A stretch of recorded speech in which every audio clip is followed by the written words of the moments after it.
নমস্কার। আপনারা নিশ্চয়ই সুস্থ আছেন, ভালো আছেন। ২০২৫ সালে সারা ভারত জুড়ে হয়েছে দ্বিতীয় দফার এসআইআর বা স্পেশাল সামারি রিভিশন ২০২৬-এর কাজ। বিহারে এই প্রক্রিয়ার প্রথম ধাপ সম্পন্ন হওয়ার পর বর্তমানে পশ্চিমবঙ্গে জোর কদমে চলছে ভোটার তালিকা সংশোধনের কাজ।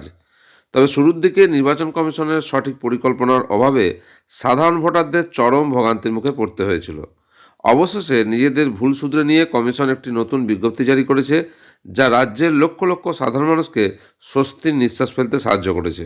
এই সমস্যার মূলে রয়েছে ২০০২ সালের ভোটার তালিকার যে তথ্য তার গরমিল।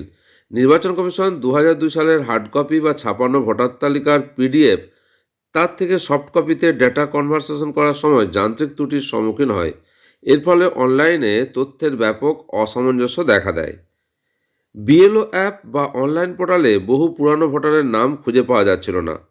নামের বানানে মারাত্মক ভুল এবং ওলটপালট তথ্য প্রদর্শিত হচ্ছিল।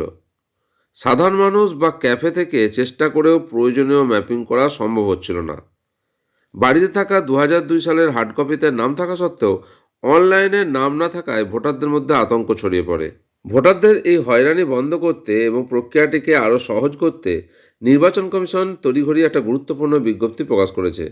এই নতুন নির্দেশিকায় বলা হয়েছে, যদি কোনো ভোটারের নাম বিএলও অ্যাপে আনম্যাপড দেখায় কিন্তু ২০০২ সালের হার্ড কপি বা ছাপানো তালিকায় তাঁর নাম থাকে, তবে সেই ভোটারের কোনো হিয়ারিং বা শুনানির প্রয়োজন নেই।